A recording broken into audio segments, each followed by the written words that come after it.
Selamat siang semuanya. Semoga semuanya dalam keadaan sehat ya. Nah, untuk perkuliahan pengantar mekatronika seperti yang sudah disampaikan oleh Ibu Kaprodi bahwa perkuliahannya yang semula jam 8 hari Kamis, khusus hari Kamis itu akan dirubah menjadi jam 1 ya. Jadi kita mulai hari ini akan kuliah mulai jam 1. Nah, pertemuan kali ini kita akan membahas tentang motor listrik. Nah, tentunya untuk membahas motor listrik ini ada satu hal yang ingin saya tekankan. Motor listrik itu adalah aktuator yang terbanyak yang diaplikasikan di industri. Ya, jadi boleh dikatakan hampir 80% aktuator yang ada di industri itu adalah motor listrik. Maka sebagai orang mekatronika, penguasaan tentang motor listrik menjadi hal yang sangat penting. Nah, di gambar di sini saya tunjukkan, ini ada dua jenis motor listrik yang ada di sini. Yang sebelah kiri ini adalah gambaran dari motor AC 3 pas. Sedangkan yang di sebelah kanan ini gambaran dari motor servo. Oke, kita mulai dari perkuliahan motor listrik. Selalu saya sampaikan terkait dengan mechatronic mapping. Jadi kalau kita bicara masalah sistem mekatronik kita berangkat dari benda kerja, maka akan bertemu dengan komponen N-efektor. Di mana N-efektor ini diletakkan di manipulator. Untuk menggerakkannya, mereka butuh aktuator. Nah, motor listrik itu merupakan bagian dari aktuator yang fungsinya nantinya untuk menggerakkan baik manipulator maupun N-efektor. Nah, kemudian untuk mendeteksi benda kerja dibutuhkan sensor dan mendeteksi posisi-posisi gerakan sistem kita, sistem mekatronik kita membutuhkan juga sensor. Maka dibagi menjadi sensor eksternal yang mendeteksi dari sesuatu yang ada di lingkungan dan sensor internal yang mendeteksi dirinya sendiri, ya, posisinya dan sebagainya. Nah, kemudian karena sistem mekatronik, maka kendali adalah komputer, di mana sensor, aktuator di sini membutuhkan interface supaya bisa terhubung ke komputer kita, ya. Itu selalu seperti itu yang saya sampaikan, sehingga teman-teman akhirnya sudah tahu secara lebih mendalam terkait dengan sistem mekatronik yang ada di dunia itu intinya adalah seperti itu. Ya, kemudian ada frame, power supply, human machine interface, dan networking. Ini sudah kita diskusikan. Juga kita sudah diskusi terkait dengan N-efektor, manipulator, dan aktuator, di mana di sini ini merupakan gabungan dari beberapa komponen mekanik yang juga sudah kita pelajari. Nah, motor listrik sendiri ini cukup unik. Dia banyak terdiri dari komponen-komponen mekanik, tetapi di situ ada semacam perubahan dari elektrik menjadi mekanik. Maka disebutnya di sini adalah elektromekanik. Jadi motor listrik ini merubah energi listrik menjadi energi mekanik, yang dalam hal ini adalah energi untuk memutar, gitu ya. Jadi disebutnya motor listrik itu adalah komponen elektromekanik, ya, karena di situ ada elektriknya, ada mekaniknya. Nah, kita juga sudah diskusikan sebelumnya terkait dengan aktuator yang ada di industri. Ada 3 jenis. Satu adalah yang dari elektrik, dalam hal ini yang paling banyak adalah motor listrik. Terus pneumatik, ini utamanya adalah silinder pneumatik, motor pneumatik, dan hidrolik, silinder hidrolik maupun motor hidrolik. Nah, kemarin kita sudah membahas bahwa untuk memilih aktuator mana yang paling tepat itu berdasarkan kasus yang kita jumpai di industri ataupun di lapangan ataupun di rumah kita. Itu kita biasanya lihat dari satu rotary movement. Jadi kalau gerakannya itu berputar, maka simple akan menggunakan elektrik, gitu ya. Tapi kalau gerakannya linier, simple jika menggunakan silinder, baik pneumatik maupun hidrolik. Nah, kalau gayanya itu besar, maka hidrolik apalagi gaya besar dan linier, maka hidrolik akan menjadi pilihan yang paling utama. Nah, ini untuk memilih 3 jenis aktuator mana yang baiknya kita pilih. Ya, ini adalah pembanding-pembandingnya.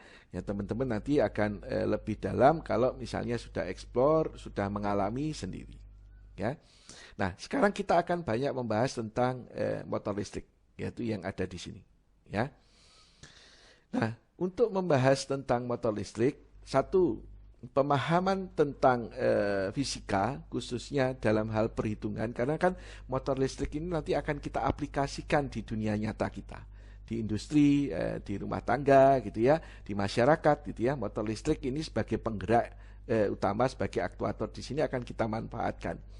Maka rumus tentang daya, torsi, dan kecepatan ini sangat penting untuk teman-teman pahami, ya.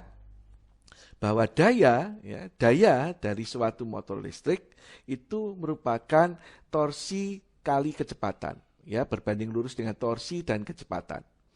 Jadi kalau torsinya meningkat, dayanya pasti meningkat. Kalau putarannya meningkat, dayanya pasti meningkat, gitu ya. Sedangkan torsi itu adalah gaya dikalikan dengan jari-jari, ya, kemampuan untuk memutar, ya, torsi. Nah, kemudian kalau kita ini ada benda yang berputar, bagaimana cara kita menghitung beban dan juga gerakan linier?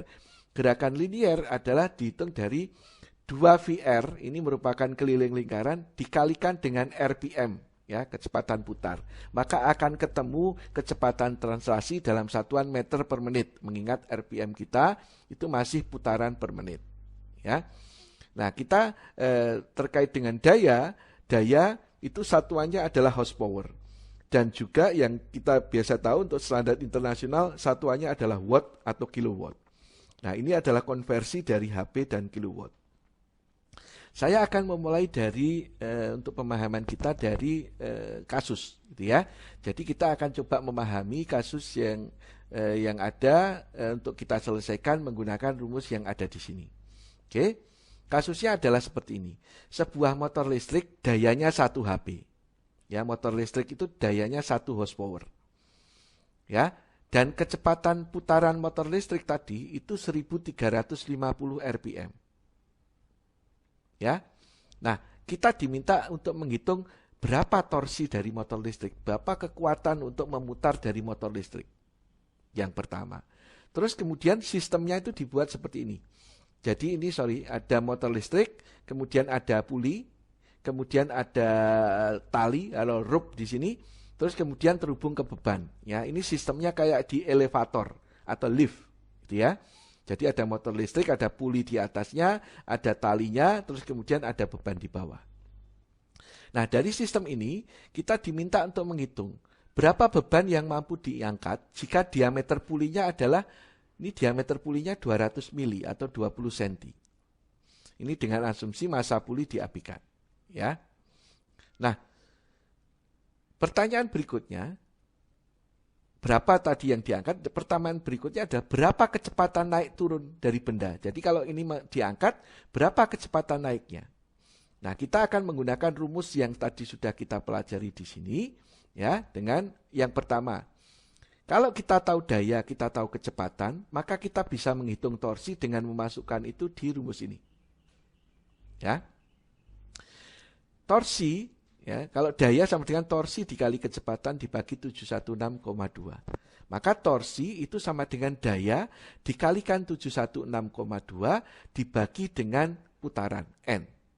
Maka kita masukkan dayanya adalah 1 HP, terus kemudian putarannya 1350. Kalau dihitung, maka torsinya ketemu 0,53 kg/meter.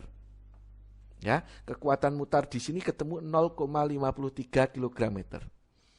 Nah, berapa beban yang bisa diangkat? Maka kita bisa menghitung menggunakan rumus yang ada di sini. Ya, bahwa torsi itu adalah gaya dikalikan dengan jari-jari. Maka gaya atau dalam hal ini beban itu sama dengan torsi dibagi dengan jari-jari. Tadi torsinya ketemu 0,53, jari-jarinya adalah tadi ini diameter, ini kan diameter 200, berarti jari-jarinya dibagi 2. Ini dalam satuan milimeter, berarti dibagi 1000 supaya menjadi meter. Maka akan ketemu di sini 5,3 kilo. Jadi motor 1 HP dengan putaran 1350 itu menghasilkan torsi 0,53 dan sistem seperti ini akan kita bisa hitung beban yang bisa diangkat 5,3 kilo. Ya, berarti bagaimana cara kita meningkatkan beban? Ya, meningkatkan beban yang ada di sini, caranya adalah satu, torsinya kita tingkatkan. Berarti untuk meningkatkan torsi di sini, dayanya kita bisa tingkatkan. Atau kecepatannya kita turunkan menggunakan transmisi, supaya torsinya meningkat. Cara yang berikutnya adalah jari-jarinya ini diperkecil. Tapi harus diperhitungkan, kalau jarinya semakin kecil, kadang di situ terjadi slip di talinya. Ya. Nah, terkait dengan pertanyaan ketiga, berapa kecepatan naik turun benda?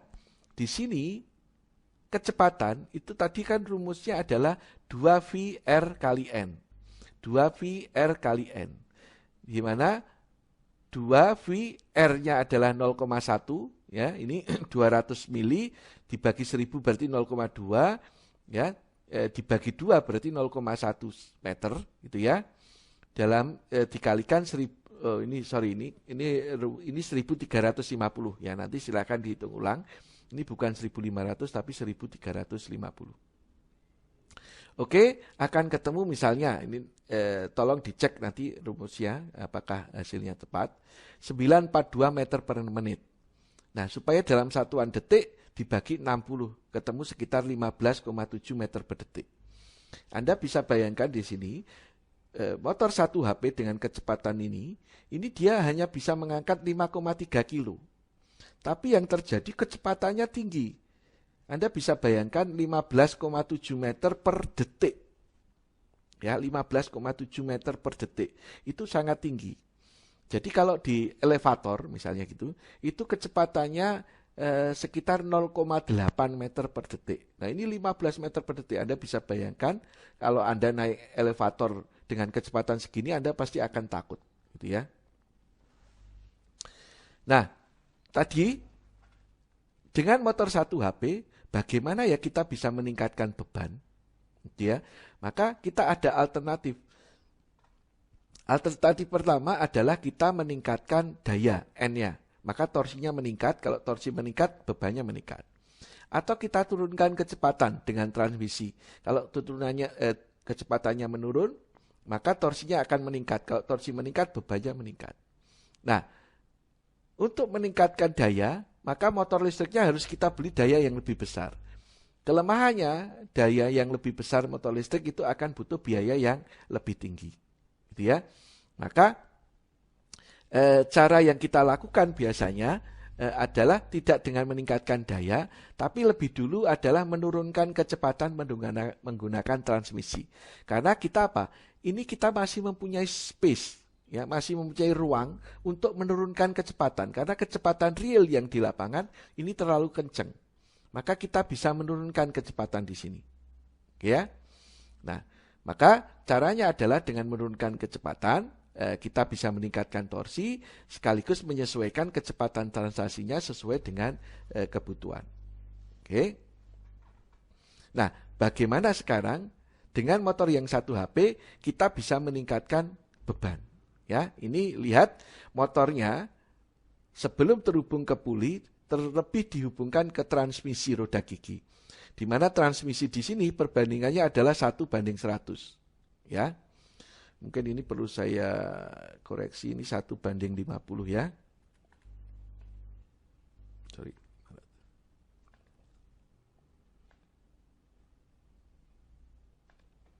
1:50. Oke. Maka di sini sebelum terhubung dengan beban, ini kecepatannya diturunkan menjadi 50 kali lebih rendah dibandingkan dengan kecepatan sebelumnya. Nah, berapa torsi yang nanti dihasilkan? Anda lihat tadi, kalau di sini perhitungan kecepatan putar di sini, itu bisa dihitung dari kecepatan mutar motor dibagi dengan rasio. Maka di sini kecepatannya 1350 dibagi rasionya 50 akan ketemu 27 rpm. Jadi di sini itu RPM-nya adalah 27. Nah, N2-nya di sini 27, maka kita bisa menghitung di sini berapa torsinya. Yang semula tadi torsinya kalau langsung tidak terhubung ke transmisi adalah 0,53, di sini 26,5. Jadi meningkat 50 kalinya, gitu ya. Nah, kemudian karena torsinya meningkat, di sini kalau kita berapa beban yang bisa diangkat, ini yang semula tadi hanya 5,3 kilo, di sini menjadi 265 kilo. Maka di sini kita bisa meningkatkan beban yang bisa kita angkat dengan menggunakan transmisi, ya, tanpa perlu meningkatkan motor listrik dayanya, gitu ya. Nah, tetapi apa yang terjadi dengan kecepatannya? Kecepatannya tadi kan 15,7 meter per detik. Maka di sini kecepatannya berubah menjadi hanya 0,3 atau 28 meter per detik. Nah, ini sesuai dengan kebutuhan kita atau tidak?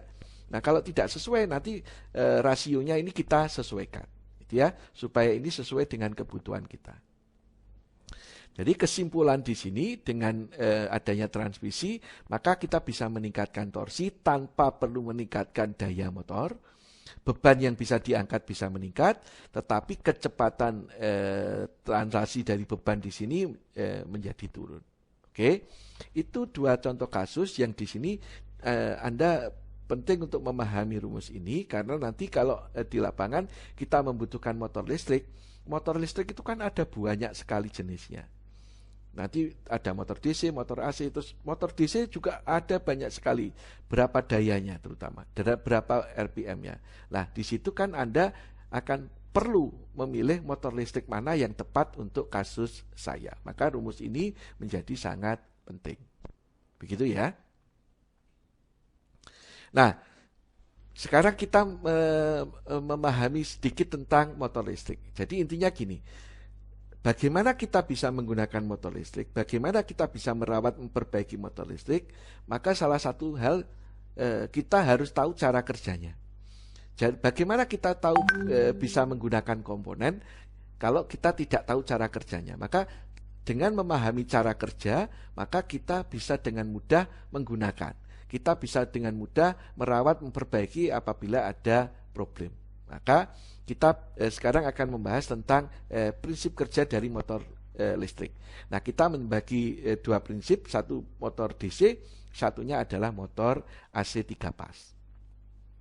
Nah, semua motor itu prinsipnya adalah terkait dengan magnet, atau lebih tepatnya adalah elektromagnet. Jadi kalau kita bicara magnet itu ada magnet permanen dan ada elektromagnet. Kalau magnet permanen itu kemagnetannya tetap. Ya, kalau magnet elektromagnet itu kemagnetannya tergantung dari ada tidaknya arus listrik. Ya, itu kalau magnet elektromagnet. Jadi kalau magnet permanen kemagnetannya tetap, terus magnet elektromagnet itu kemagnetannya tergantung dari ada tidaknya arus listrik. Jadi kalau dialiri arus listrik maka dia akan menjadi magnet. Kalau arus listriknya dihilangkan maka dia tidak lagi menjadi magnet. Nah, magnet, kalau kita bicara magnet batang, misalnya gitu, maka magnet itu selalu memiliki dua kutub. Kutub utara, north, atau kutub selatan, south. Gitu ya, selalu seperti itu. Nah, ini adalah elektromagnet. Jadi kalau ada kawat dialiri listrik, maka di sekeliling kawat itu akan muncul medan magnet. Ya, ini sebagai prinsip dari elektromagnet. Nah, prinsip yang berikutnya kita harus tahu adalah terkait dengan bagaimana jika dua buah magnet didekatkan. Maka kalau kutub sejenis yang didekatkan, dia akan tolak menolak. Kalau kutub tidak sejenis yang didekatkan, dia akan tarik menarik. Gitu ya. Nah, ini adalah prinsip yang nantinya kita pakai untuk memahami prinsip kerja dari motor listrik. Karena motor listrik ini nanti hanya interaksi dari dua jenis magnet, gitu ya.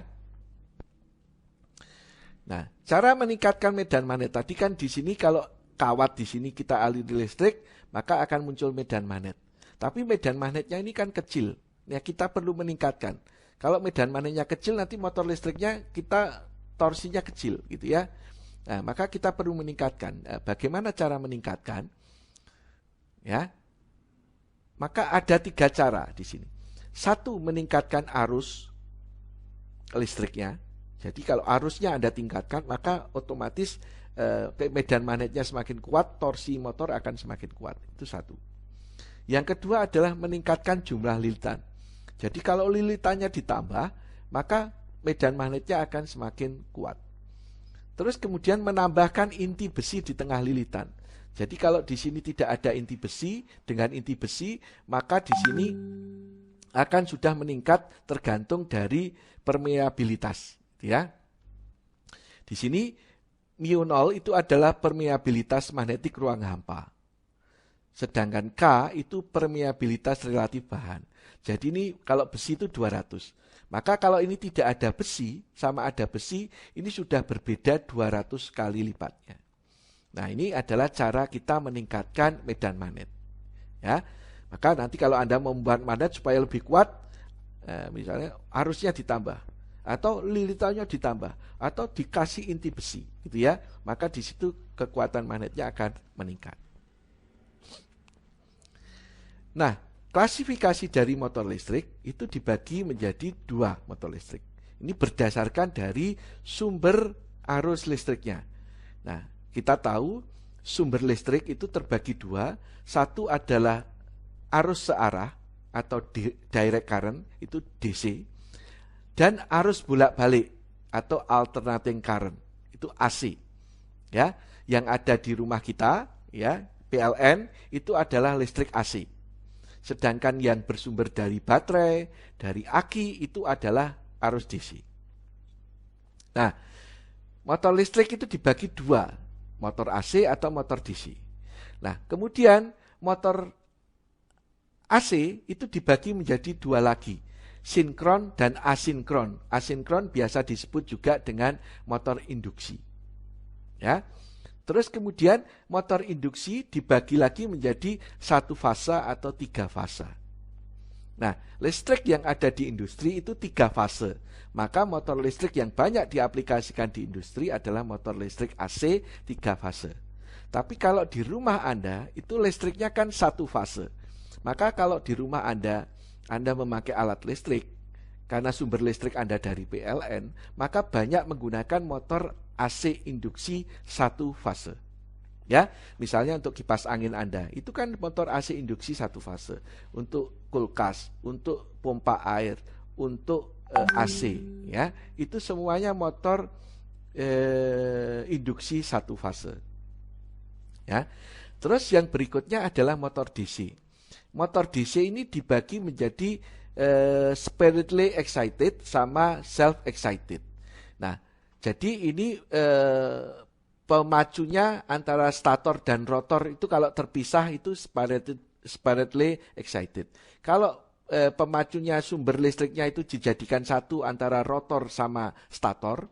Jadi motor listrik itu kan dibagi menjadi stator itu bagian yang tetap, ya, dan rotor adalah bagian yang berputar. Nah, kalau motor DC, khususnya motor DC yang seri, campuran dan shunt, atau motor DC di mana rotor dan stator itu semuanya adalah lilitan, maka kita bisa memberikan listrik dengan sumber yang sama atau sumber yang terpisah antara rotor dan stator. Nah, kalau sumbernya sama antara rotor dan stator, itu dijadikan satu, jadi nanti di paralel, maka nanti bisa dibagi menjadi listrik seri, campuran, dan shunt. Kalau listrik seri berarti sumbernya sama, tapi antara kumparan rotor dan kumparan stator itu disambung secara seri. Kalau campuran itu bisa disambung seri dan paralel. Kalau shunt itu paralel, itu berarti kumparan rotor dan kumparan stator nanti nyambungnya adalah paralel. Itu adalah klasifikasi dari motor listrik. Ya, sekarang kita akan masuk ke motor DC. Oke. Nah, motor DC prinsip kerjanya adalah di sini. Bahwa jika ada arus listrik mengalir di satu kawat, ya, kemudian kawatnya ini diletakkan di satu medan magnet, ya, arusnya I, medan magnetnya B, maka akan muncul gaya F. gitu ya. Gaya tolak di sini, gaya F. Nah, gaya F di sini sesuai dengan jari tangan kita, yang ibu jari, jari telunjuk, dan jari tengah. Ibu jari itu adalah arah arusnya. Ya, jari telunjuk itu arah medan magnetnya. Maka gaya F itu adalah jari tengah kita. Ya, jari tengah kita. Nah, itu sebagai prinsip arah dari gaya F-nya nanti kemana. Nah, nanti maka kalau arusnya yang di sini ini kita balik arusnya, maka gaya F-nya akan menjadi terbalik tadi dari hukum tangan kanan kita, gitu ya. Nah, bagaimana cara meningkatkan gaya F-nya di sini? Cara meningkatkannya ini rumusnya adalah arus kali panjang kawat kali medan magnet. Berarti di sini cara kita meningkatkan F, gayanya di sini, 1, kita bisa meningkatkan arus. 2, kita bisa meningkatkan panjang kawat. 3, kita bisa meningkatkan medan magnet dari magnet di mana kawat ini ditempatkan. Ya, berarti kalau pertanyaan di sini bagaimana cara meningkatkan gaya magnet yang timbul pada kawat yang dialiri arus dan diletakkan dalam sebuah medan magnet, ya ini bisa ditingkatkan I-nya, L-nya atau B-nya. Ya. Nah, kita masuk ke sini. Sekarang tadi kan kalau ada arus listrik, ini ada medan magnet arah ke sana, ini arus listriknya ke sana, maka akan muncul gaya F yang warna hijau. Kalau ini dibuat loop, maka yang terjadi yang di sebelah kiri gaya F-nya ke atas, yang di sebelah kanan gaya F-nya ke bawah. Ya, ini arusnya dari sini. Ya, mengalir ke sini.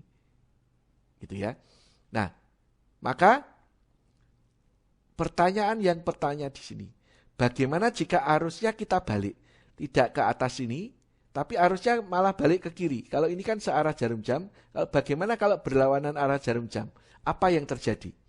Jadi di sini plus minusnya dibalik. Maka yang terjadi adalah gaya F-nya yang semula tadi ini ke atas, ini akan menjadi ke bawah. Yang di sini yang semula ke bawah akan menjadi ke atas. Jadi tadi kalau yang pertama dihubungkan yang pertama seperti kasus ini, maka arah putarannya adalah clockwise atau searah jarum jam sesuai panah ini. Tapi kalau plus minusnya ini dibalik, maka arah putarannya akan terbalik, berlawanan arah dengan jarum jam. Maka bagaimana kesimpulannya? Nah, di sini penting kita untuk tahu, kenapa kok motor DC itu kalau plus minusnya dibalik, maka otomatis putarannya terbalik. Karena menggunakan prinsip ini tadi. Ya, tangan kanan kita arus, ibu jari, B medan magnet kita adalah jari telunjuk, F itu adalah jari tengah kita. Ya, maka di situ pertanyaan kedua, bagaimana cara membalik arah putaran motor untuk motor DC?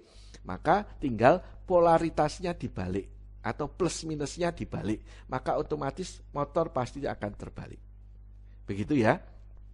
Nah, kenapa kok membalik putaran itu perlu? Karena di dalam kebutuhan yang ada di lapangan kita, itu putarannya kadang, misalnya kita membuat konveyor, kadang konveyornya maju. Dan kadang konveyornya harus mundur. Maka di situ kan kita perlu membalik arah putaran motor. Nah, dengan prinsip bahwa arah putaran motor itu dibalik jika polaritasnya terbalik, jika polaritasnya dibalik, maka kita akan bisa membuat rangkaian nantinya, gitu ya, dengan menggunakan rangkaian H-bridge. Ya. Nah. Ini secara lebih detail tadi arah arusnya, arah medan magnetnya, arah gayanya sehingga menimbulkan putaran. Ya. Nah, di sini kasus motor DC itu kan rotornya ini kan stator yang warna abu-abu, yang ini adalah rotornya. Rotornya ini kan berputar dan dia terbuat dari kawat, perlu arus listrik. Maka kalau perlu arus listrik di sini, ada komponen penting di dalam motor DC, khususnya motor DC sikat, itu adalah brush dan komutator. Ya, jadi brush dan komutator ini nempel, tetapi dia tidak menyatu. Jadi kalau komutatornya berputar, ya brushnya itu bergesek aja, gitu ya, bergesek. Maka Di sini fungsinya adalah untuk mengalirkan arus listrik ke rotor yang dia berputar. Ya, kenapa tidak menyatu? Karena nanti kalau menyatu ini pas muter ini bulat, maka dia hanya bergesek saja. Nah, ini yang menjadi kelemahan dari motor DC, di mana motor DC sikat itu nanti lama-lama brasnya ini akan aus. Kalau brasnya aus, maka tidak bisa mengalir arus listrik ke dalam rotor, maka tidak akan muncul gaya F sehingga motor tidak bisa berputar. Maka motor DC sikat kelemahannya adalah brasnya lama-lama habis karena bergesekan. Gitu ya. Nah, di sini ada pertanyaan. Mengapa komutator pada motor DC harus dibelah minimal 2? Ya, kalau ini kan terhubung ke plus, yang ini terhubung ke minus. Kalau ini tidak dibelah, apa yang terjadi? Maka plus langsung terhubung ke minus, konslet. Gitu ya. Dibelah di sini itu juga bertujuan supaya arah putarannya selalu sama. Ya, kalau di sini misalnya yang sebelah kiri, bras sebelah kiri akan bertemu dengan komutator sebelah kiri. Bras yang sebelah kanan, komutator sebelah kanan. Kalau ini sudah berputar 180 derajat, maka yang terjadi bras sebelah kiri akan berputar dengan komutator yang kanan. Sebaliknya, komutator yang kiri tadi bertemu dengan bras yang kanan. Sehingga arah arusnya tetap ke atas, sehingga gaya F-nya tetap ke atas. Sehingga motor kalau sudah berputar clockwise, ya dia berputar clockwise terus. Nah, fungsi bras dan komutator pada motor DC adalah untuk mengalirkan listrik ke rotor, gitu ya. Kelemahannya apa? Tadi lama-lama aus, gitu ya. Ini secara lebih detail bahwa komutator kadang dibelahnya cuma 2, maka torsi yang muncul itu naik turun gitu ya. Maka biasanya komutator di sini belahannya banyak. Nah, semakin banyak dia torsinya akan semakin stabil. Anda lihat di sini belahannya sangat banyak, maka di sini seakan-akan rata torsinya. Ya, padahal kalau dilihat secara detail sebetulnya dia bergelombang naik turun. Gitu ya. Itu adalah motor DC. Ya, motor DC ini penting terutama untuk otomotif ya, karena misalnya untuk electric starter gitu ya. Terus kemudian untuk motor wiper kalau di mobil misalnya gitu ya, untuk motor airnya wiper, untuk motor untuk membuka menutup kaca, itu semuanya pakai motor DC. Kenapa pakai motor DC? Karena sumber listrik yang ada di mobil ya, di motor itu adalah aki, di mana aki itu adalah sumber dari arus DC ya, arus searah. Ya, maka paling mudah kalau di otomotif motornya pakainya motor DC, ya. Nah, sekarang kita akan membahas tentang motor AC. Nah, motor AC itu unik dan ini istilahnya lebih tahan banting gitu ya. Kenapa? Salah satunya adalah rotornya itu tidak terbuat dari elektromagnet, dia hanya batang besi saja.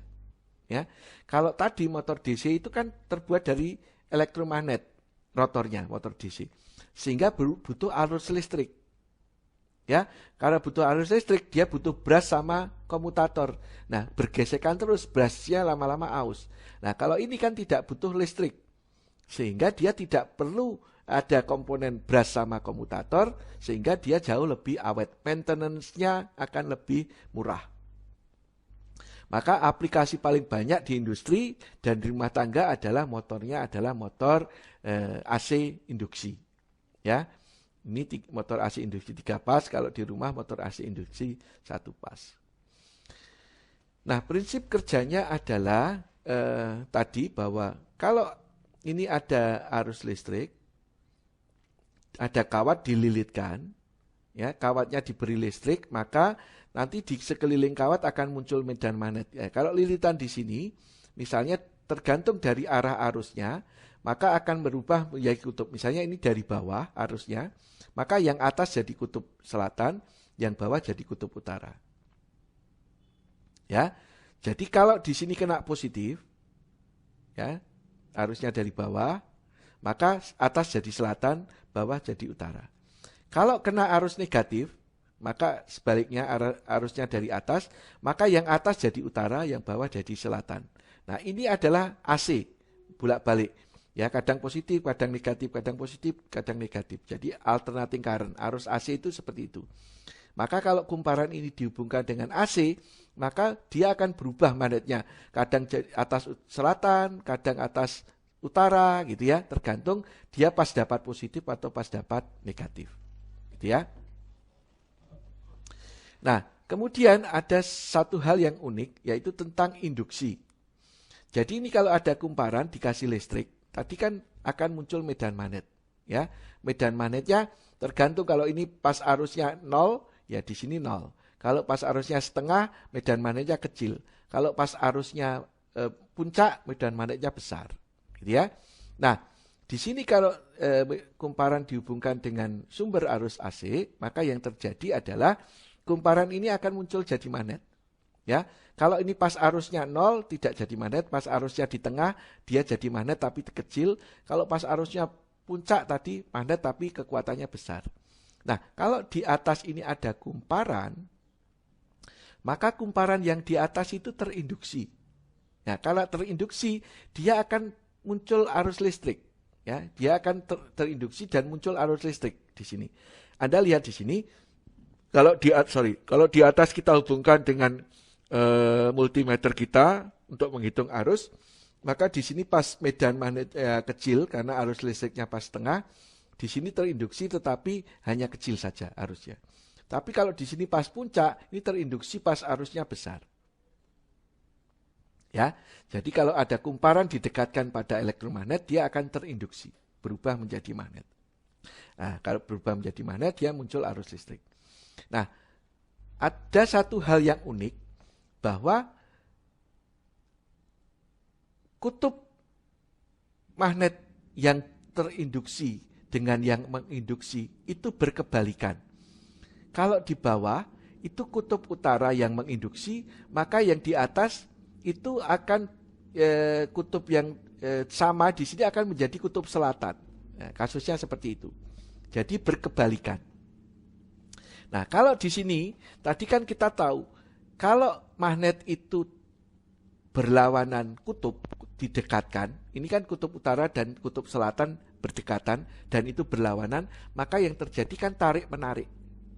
Karena tarik-menarik, maka kalau ini saya gerakkan yang bawah, maka yang atas akan ikut bergerak karena ditarik gitu ya. Nah, itu yang menjadi prinsip dari motor induksi nantinya. Ya, karena kutub yang dihasilkan dari induksi itu berlawanan arah sehingga dia tarik menarik. Nah, bagaimana kalau kemudian lilitan itu 3 pas, kan kita punya 3 pas, fase 1A, fase 2B, fase 3C.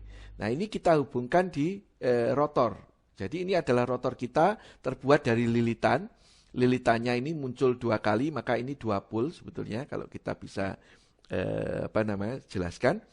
Maka di sini lilitan A dihubungkan dengan arus A, lilitan B dihubungkan dengan fase B atau arus B, lilitan C dihubungkan dengan fase C, ya.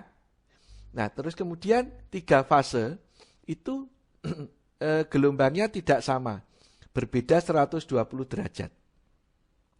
Jadi yang A naik, yang B di sini, yang A turun di sini B baru naik. Yang B turun di C naik, jadi bergantian gitu ya. Jadi gelombangnya ini fasenya beda 120 derajat sehingga di sini akan muncul arus yang selalu bergantian. Jadi saat A-nya turun diganti B, saat B-nya turun diganti C, saat C-nya turun diganti A, terus demikian gitu ya. Nah, ini ada catatan jumlah pole itu adalah berapa kali ya, sumber di sini muncul kumparannya. Ini A kan muncul 2 kali, A1 dan A2. Maka ini motor 2 pole, 2 kutub. Ya. Nah, di sini kita kalau tadi yang A dihubungkan dengan listrik A, yang B dihubungkan dengan listrik B, yang C dihubungkan listrik C. Nah, untuk kasus yang pertama, misalnya kasus di sini, ya, timing di sini. Maka yang terjadi A-nya kan pas arusnya 0, C-nya pas arusnya positif, B-nya pas arusnya negatif. Ya, di sini pas timing ini. Maka di sini ada catatan kalau A itu terkena positif, ya, A terkena positif, maka A1 jadi utara, A2 jadi selatan. Kalau terkena negatif, A1 jadi selatan, A2 jadi utara. B juga sama, C juga sama. Kalau terkena positif, kalau terkena negatif. Nah, saat yang pertama di sini A 0, ya. C kena positif, berarti kan C kena positif.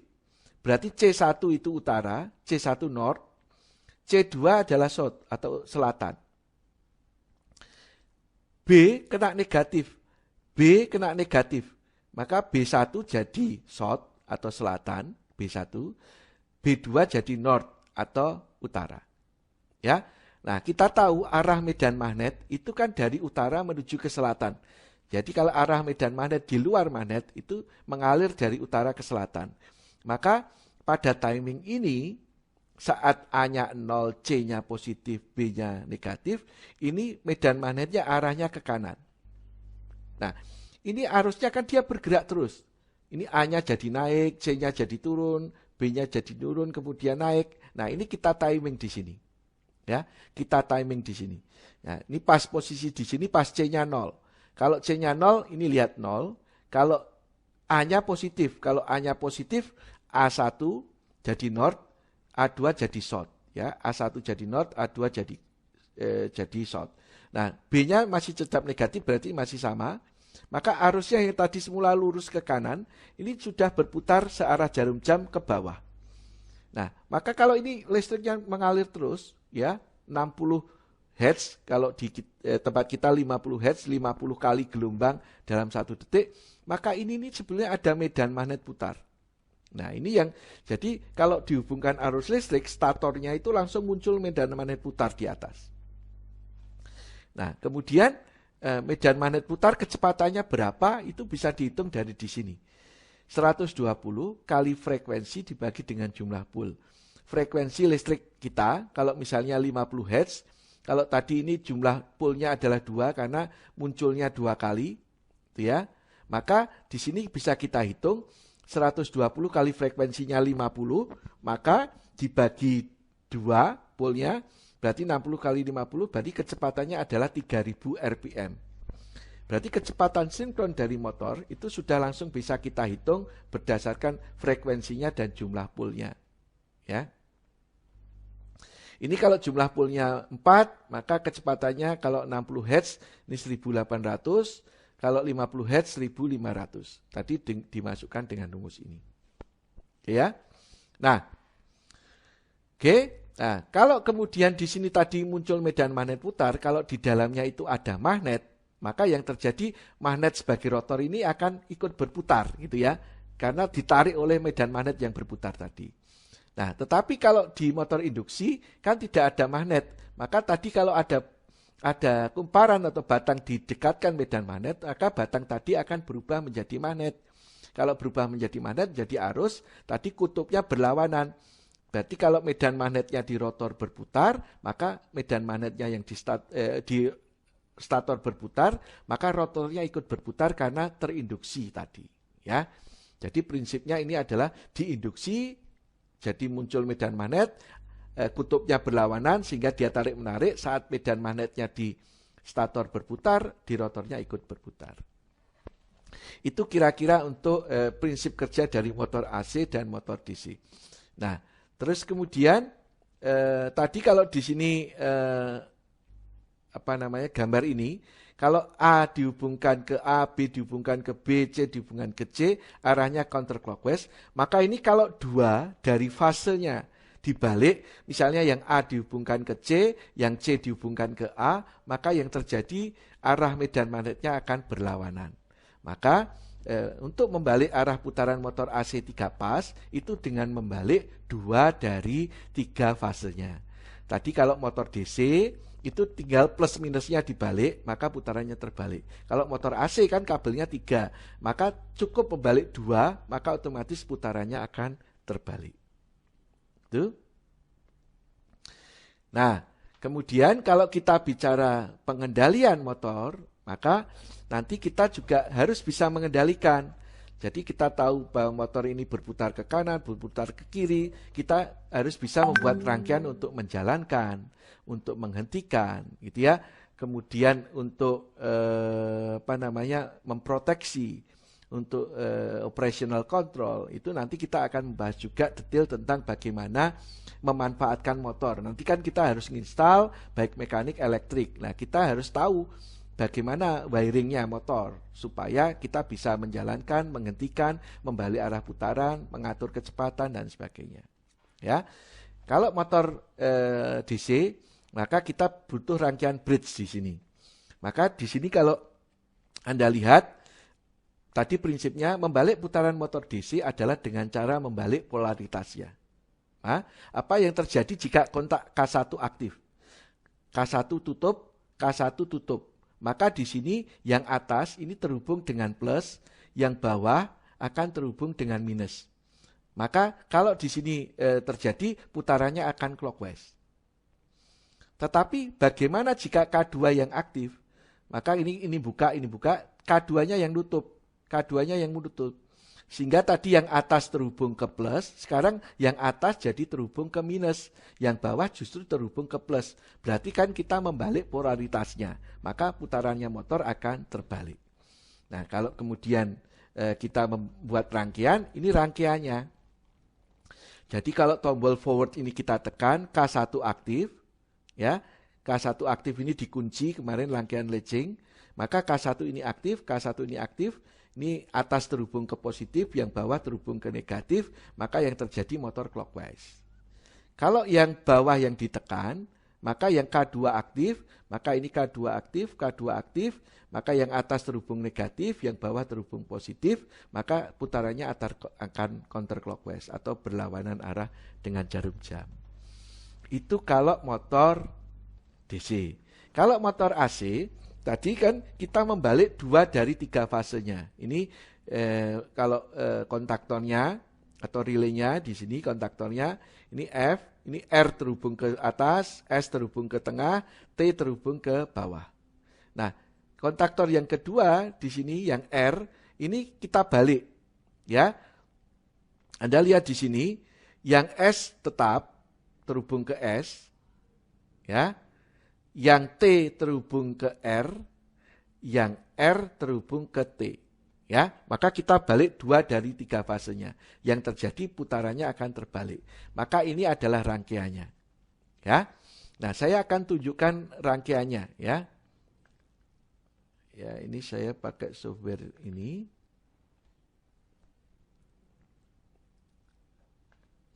Maka kalau saya buka di sini, saya juga sudah melampirkan softwarenya dan juga contohnya di sini, sehingga teman-teman nanti bisa install softwarenya ringan gitu ya, untuk belajar bagaimana membuat rangkaian pengendali motor listrik. Ya, ini lihat, ini rangkaian tadi yang kita buat. Ya, maka kalau ini start CW ini saya tekan, motor akan berputar clockwise karena yang terhubung adalah ini. Ya, sehingga RST-nya lewat sini. Kalau saya stop, ya dia berhenti. Ya, kalau yang saya start adalah yang bawah, maka dia terhubung ke sini. Ya, yang tadi T terhubung ke T di sini tetap, yang R terhubung ke S, yang S terhubung ke R. Nah, di sini membalik 2 dari 3 fasenya, maka dia akan terbalik. Begitu? Ya, ini terus kemudian kalau kita ada rangkaian yang lain lagi, misalnya di sini, ya, ini pakai timer, kita mau memutar bolak-balik, Anda lihat di sini, putar kanan, terus pakai timer, putar kiri, gitu ya. Saya juga sudah membuat di situ. Nah, untuk memasukkan rangkaian, Anda tinggal pilih komponennya yang ada di sini. Ini komponennya misalnya start button, itu ya. Anda ada double klik aja, maka otomatis keluar di sini, ya. Nanti terus untuk menghubungkannya, misalnya pakai lampu, gitu ya. Lampu ada di sini. Untuk menghubungkannya, maka tinggal Anda tarik aja ujung-ujungnya, ya. Maka terhubung. Begitu, ya. Nah, saya sudah